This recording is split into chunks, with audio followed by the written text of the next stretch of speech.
Secretary of Energy Rick Perry testifies during a House Energy and Commerce Committee hearing on Capitol Hill in Washington, D.C., on October 12. Perry's proposed rule to benefit nuclear and coal power plants has been rejected by a federal regulatory commission.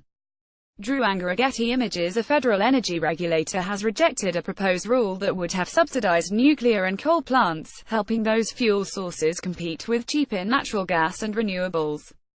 The rule was described by the Department of Energy as a way to promote the resilience of the electric grid, that is, its ability to provide reliable energy in the face of disruptive events like bad weather. But Federal Energy Regulatory Commission said the rule falls short of clear and fundamental legal requirements, by giving preferential treatment to some resources with no evidence that the result will be just and reasonable. The commissioners also were not persuaded that the rule would effectively address resilience issues, or, in fact, that the rule had anything to do with resilience at all. The decision is a blow to the Trump administration and to Energy Secretary Rick Perry, who have advocated for the rule. Bringing back the flagging coal industry was one of Trump's signature campaign promises. It's a victory for an unusual coalition of opponents, including the natural gas industry, renewable energy providers, environmentalists and free market conservatives. The Federal Energy Regulatory Commission, or FERC, is a regulatory agency tasked with overseeing the interstate transmission of natural gas, oil and electricity. 4 of its 5 members, including the chairman, were nominated by President Trump. Their decision, announced Monday, concerns a rule proposal announced by Perry at the end of September. Elisa Barber and Amy Sisk of Inside Energy reported for NPR at the time it suggests that to ensure grid reliability, coal and nuclear, so-called baseload generators, should be paid to maintain a 90-day stockpile of fuel.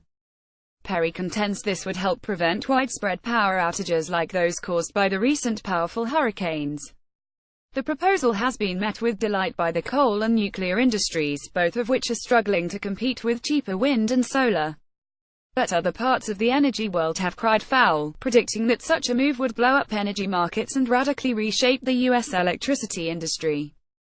The coal industry and its supporters, like Perry, argue that coal and nuclear are a baseload power that's needed to keep the lights on when the wind isn't blowing or the sun isn't shining. But because coal and nuclear can't compete with cheaper and cleaner sources of power, they need to be subsidized. Perry also argues coal and nuclear are critical in extreme weather events, where on-site storage means power is there when it is needed. On Capitol Hill he specifically cited the 2014 polar vortex cold snap, although environmental groups point out that even coal plants had problems then, including frozen stockpiles of coal. In fact, the Department of Energy's own recent grid reliability study found the current grid is highly reliable, despite an ever-decreasing amount of coal-fired generation. As the grid is further transformed, there will be new challenges that have to be overcome, the report concluded. Still, as one energy commentator put it, Perry's proposal to subsidize coal and nuclear is a solution in search of a problem. 5 members of FERC largely agreed with those criticisms. The proposed rule had little, if anything, to do with resilience, and was instead aimed at subsidizing certain uncompetitive electric generation technologies, wrote Richard Glick, a commissioner nominated by Trump. They emphasized that in rejecting the rule, they were not signaling a lack of interest in the stated goal of promoting resilience. Although we terminate the proposed rule proceeding as discussed below, we are not ending our work on the issue of resilience, the commission wrote.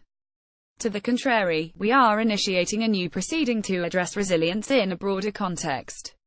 Instead of bolstering older fuel sources in the face of new competition, the Regulatory Commission is asking regional transmission organizations and independent system operators, the groups that actually manage America's electrical grids, to assess their own resilience challenges and evaluate how best to protect the electrical supply from disruption.